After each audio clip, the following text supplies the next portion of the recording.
नमस्कार, कानून की बात में आपका स्वागत है। मैं हूं आशीष भार्गव और सुप्रीम कोर्ट का एक बहुत बड़ा फैसला आया है। 3 जजेस की बेंच का फैसला है और ईडी यानी प्रवर्तन निदेशालय के जो डायरेक्टर हैं संजय मिश्रा, उनके जो कार्यकाल को विस्तार 2 बार दिया गया, नवंबर 2021 और नवंबर 2022 में एक साल का। उन दोनों विस्तारों को सुप्रीम कोर्ट ने अवैध करार दे दिया है और कहा है कि ये जो विस्तार केंद्र सरकार ने ईडी के डायरेक्टर संजय मिश्रा को दिए थे वो कानून में पूरी तरह अमान्य हैं और वो अवैध हैं, ये कह दिया है।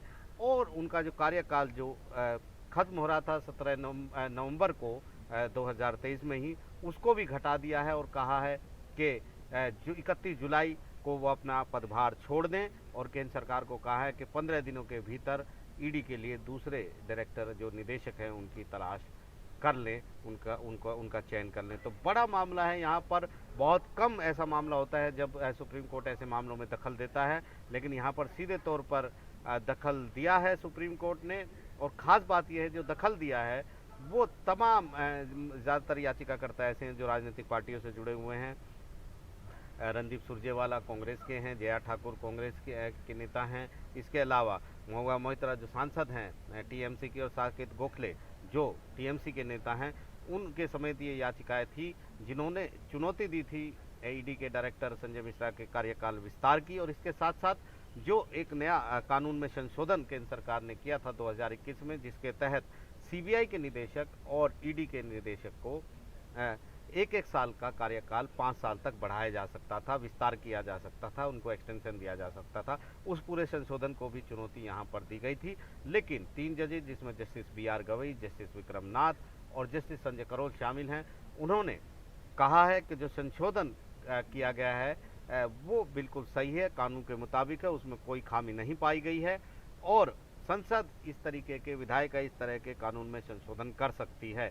और इसमें ये भी कहा गया कि इससे किसी के जो मानव अधिकार हैं उनका उल्लंघन नहीं होता है, ये भी सुप्रीम कोर्ट ने कहा है। लेकिन ये अपहोल्ड करने के बावजूद, इस कानून में संशोधन को बरकरार रखने के बावजूद संजय मिश्रा जो ईडी के डायरेक्टर हैं उनके विस्तार को अवैध करार दिया है। ये बड़ी बात है क्योंकि यहाँ पर सुप्रीम कोर्ट ने कहा है कि जब 2021 में सुप्रीम कोर्ट ने ये कह दिया था कि संजय मिश्रा को और विस्तार नहीं दिया जाएगा, और ये तो इसके बावजूद केंद्र सरकार को उन्हें इस तरीके से विस्तार नहीं देना चाहिए था। और अगर कोई विस्तार किसी भी अफसर को, किसी भी निदेशक को दिया जाना है तो वो जो कमेटी है, हाई लेवल कमेटी, जिसमें प्रधानमंत्री हैं, जिसमें CGI हैं और नेता विपक्ष हैं लोकसभा के, उनकी मंजूरी से ही वो विस्तार दिया जा सकता है। केंद्र अपनी मर्जी से इस तरह के विस्तार नहीं दे सकती सरकार, ये भी सुप्रीम कोर्ट ने कहा है। और ये मामला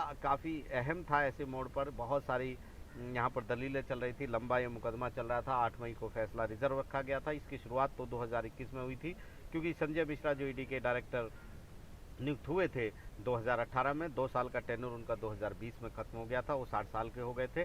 लेकिन रिटायरमेंट से ठीक 3 दिन पहले उनको 1 साल का एक्सटेंशन यहाँ पर दिया गया सरकार के द्वारा, और उसी को चुनौती सुप्रीम कोर्ट में दी गई। 2021 में सुप्रीम कोर्ट ने एक फैसला सुनाया और सुप्रीम कोर्ट ने कहा कि आगे उनको विस्तार नहीं दिया जाएगा सेवा में। लेकिन 2021 में ही नवंबर में उनको एक और विस्तार दे दिया गया 1 साल का, और संशोधन कानून में कर दिया गया सीबीआई डायरेक्टर और ईडी डायरेक्टर के लिए। उसी दौरान मामला फिर सुप्रीम कोर्ट में पहुंचा। हियरिंग के दौरान तीसरा विस्तार भी नवंबर 2022 में उनको दिया गया और ये लगातार इस पर सुनवाई होती रही। तो यहाँ पर बहुत सारी याचिकाएं थी, लेकिन जो सरकार थी, केंद्र सरकार, उसने हलफनामा दाखिल किया और कहा कि ये राजनीतिक नेता इस तरह से चैलेंज नहीं कर सकते। ये लोग ईडी को कमज़ोर करना चाहते हैं क्योंकि ईडी इन्हीं पार्टियों के जो बड़े नेता हैं उनके खिलाफ कार्रवाई कर रही है, उनके मामले चल रहे हैं, इसलिए वो ईडी को कमज़ोर करना चाहते हैं, इसलिए उनकी बात न सुनी जाए।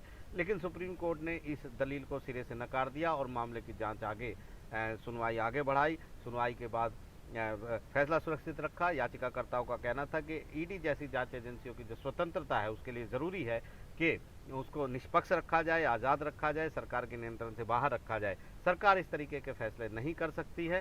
तो इसी को लेकर सुप्रीम कोर्ट ने सुनवाई की थी और सुप्रीम कोर्ट ने एक बड़ा सवाल भी केंद्र सरकार से पूछा था कि क्या पूरी अफसरों में एक ही अफसर एजेंसी के योग्य पाया गया। क्या सरकार को कोई और अफसर जो है वो नहीं मिला है? ये बात एजेंसी पर उठाए थे, केंद्र सरकार पर भी उठाए थे सुप्रीम कोर्ट ने, और अब अपना फैसला सुना दिया है।